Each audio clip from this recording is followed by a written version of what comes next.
여러분, 반갑습니다. 오늘 이 시간은 목의 이물감을 유발하는 몇 가지 질환에 대해서 한번 알아보도록 하겠습니다. 첫 번째는 인두신경증, 두 번째는 후비루증후군, 세 번째는 위식도 역류질환이 대표적인 원인 질환인데요. 각각의 특징에 대해서 비교해서 설명드리도록 하겠습니다. 첫 번째는 인두신경증입니다. 인두신경증은 말 그대로 형태적인 이상이 발견되지 않는 상태에서 목에 무언가 걸려있는 듯한 느낌이나 목 안이 조이는 증상이 나타날 경우를 말하는데요. 이 목에 이제 뭐가 걸린 듯한 이런 이물감은 물을 마시면 다소 줄어들지만 다시 원상태로 그런 이물감이 발생이 되겠고요. 또 건조한 느낌이 같이 이렇게 겸해서 나타나는 경우가 많이 있습니다. 때로는 이제 코가 목 뒤쪽으로 이렇게 가래처럼 넘어가면서 끈적거리는 분비물이 달라붙어 있거나 또는 넘어가는 이런 기분이 들기도 하지요.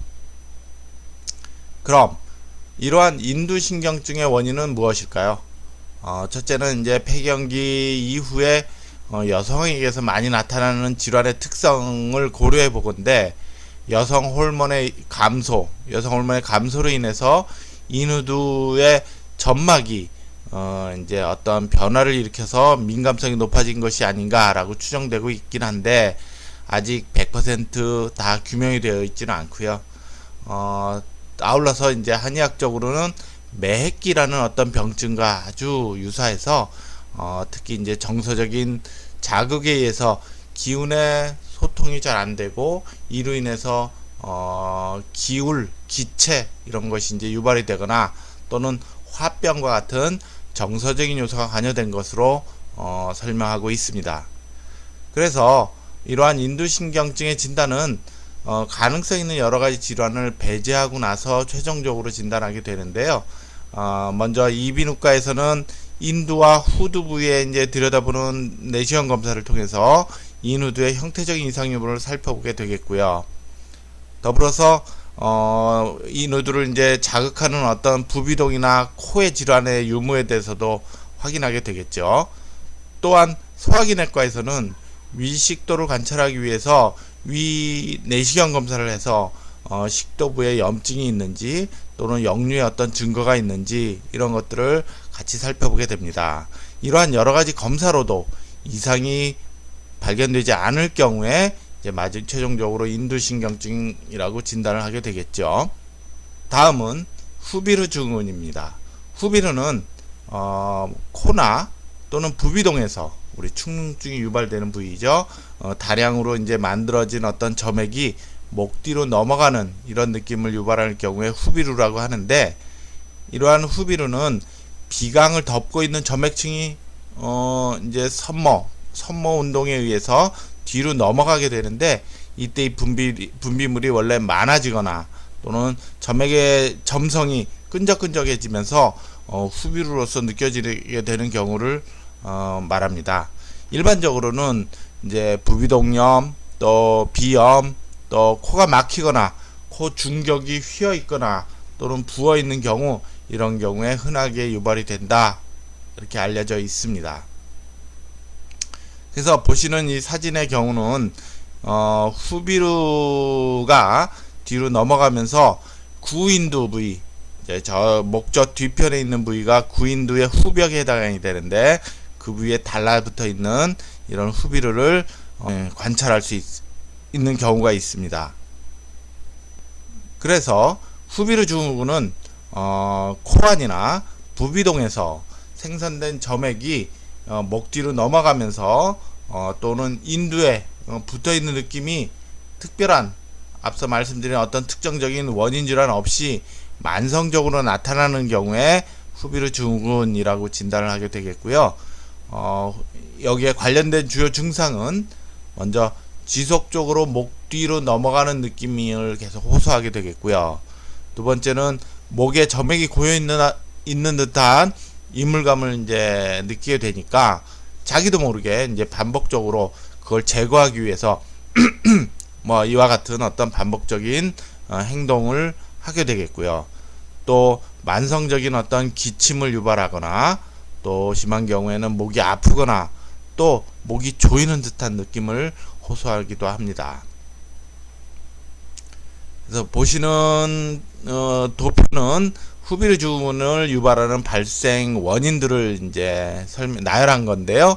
첫째는 분비 이상이 여기에 해당이 되는데, 분비물이 지나치게 이제 맑고 비교적 이렇게 깨끗한 코 분비물이 넘어가는 경우는 뭐 흔하게 감기와 또 알러지, 또 찬 기운에 노출되거나 아주 민감한 경우에는 이제 형광등과 같은 밝은 불빛 아래서 또 맵거나 특정 어떤 양념류의 자극에 의해서 후비루가 많아지는 경우도 있을 수 있고요. 또 여성의 경우는 호르몬의 변화, 임신이 뭐 대표적인 경우에 해당이 되겠죠. 그 다음에 이제 약물, 또 코에가 이렇게 휘어 있거나 한 어떤 구조적인 이상, 이런 것들이 맑은 콧물이 다량으로 증가하는 원인으로 작용할 수 있고요. 두 번째는 후비루가 비교적 끈적끈적한 양상으로 이제 그 양이 늘어나는 경우인데요.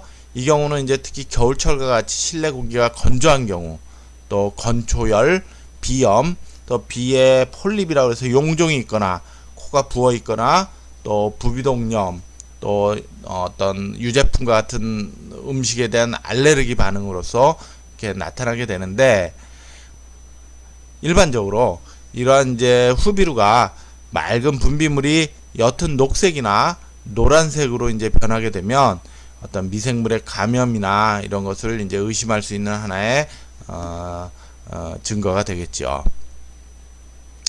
두 번째는 분비량이 늘었다기보다 삼기는, 우리가 끊임없이 이제 코가 하루에도 한 1리터 정도 생성이 되는데, 이 중에 한 30% 정도는 이제 끊임없이 뒤로 넘어가고 있어요. 이러한 뒤로 넘어가는 코를 이제 원활하게 삼기지 못하거나 그로 인한 어떤 자극감을 느끼는 게 이제 두 번째 후비루 증후군의 원인이 될 수가 있는데, 첫째는 이제 노령입니다. 나이가 들으신 어르신들은 인후부의 머슬 톤이라고 해서 근육의 긴장도가 떨어지면서 인후부에 이제 뭐가 많이 고여 있는 이런 현상이 나타나서 후비루 증후군이 더 심해지기도 하고요. 두 번째는 수면 상태로서 누워 있고 또 이제 수면 중에 넘어간 이제 코를 이제 제대로 처리하지 못해서 그런 과민한 어떤 것을 느끼는 이런 경우도 있을 수가 있고, 대표적으로 신경 과민이나 과도한 정신적인 스트레스도 주요한 원인이 될 수 있고요. 그 다음에 이제 위식도 역류 질환에 있어서 이제 산의 역류로 인해서 목에 어떤 이물감이 끊임없이 이제 유발이 되기도 하고, 마지막으로 카타르성의 만성 염증 상태, 뭐 이런 것들이 이제 후비루 증후군의 두 번째 원인에 해당이 됩니다. 마지막으로 위식도 역류 질환이 목에 이물감을 유발하는 주요한 원인이 될 수 있습니다. 위식도 역류 질환은 이제 위 내용물이 식도로 역류해서 식도에 이제 타는 듯한 어떤 자극감이나 역류의 증상이 나타나는 게 대표적인 증상인데요. 이러한 식도의 어떤 증상 말고 식도 이외의 증상으로서 목소리가 잘 쉰다든가 또 목에 이물감이 나타나서 자주 하는 이제 그런 어떤 습관을 유발하기도 하고, 또 뭐 삼킬 때 자극감이나 또 심지어는 구취한 원인으로 나타난다라고 말씀드릴 수 있습니다. 그러므로 결론적으로 목의 이물감은 이제 발생하는 원인을 정확히 구분해서 치료하는 것이 아주 중요하다라고 말씀드릴 수가 있는데, 이제 앞서 말씀드린 대로 첫 번째는 인두신경증의 가능성을 검토해야 되겠죠. 이런 인두신경증은 한의학에서는 매핵기라고 부르는 특정 병증에 해당이 돼서 대표적으로 반화후박탕이라는 약재를 중심으로 해서 뭐 예풍열, 염천열 같은 침치료를 겸해서 치료하는 경우가 많이 있습니다. 두 번째는 후비루의 양이 많아지거나 점성이 높아지면서 목을 자극하는 경우가 해당이 되는지를 구분을 해야 되겠죠.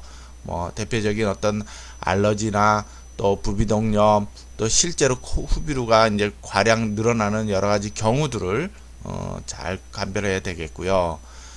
세 번째는 위식도 역류로 인해서 발생하는 경우를 구분해야 됩니다. 위식도 역류 질환의 어떤 진단 기준에 따라서 이제 간별 진단을 정확히 해야 되겠고요.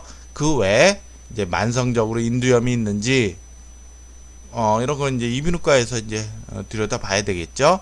또 혀뿌리 쪽에 위치한 설편도가 부어 있는 어떤 만성적인 염증 반응은 없는지, 또 마지막으로 편도선에 이물질이 이렇게 자꾸 쌓이는 어떤 편도 결석과 같은 어떤 질병 상태에서 이런 결석이 떨어져 나오면서 자극감을 유발하는 건 아닌지, 이러한 몇 가지 목의 이물감을 유발하는 질환들을 경우들을 하나하나 잘 감별하는 것이 치료의 중요한 관건이 되겠다라고 말씀드릴 수 있습니다.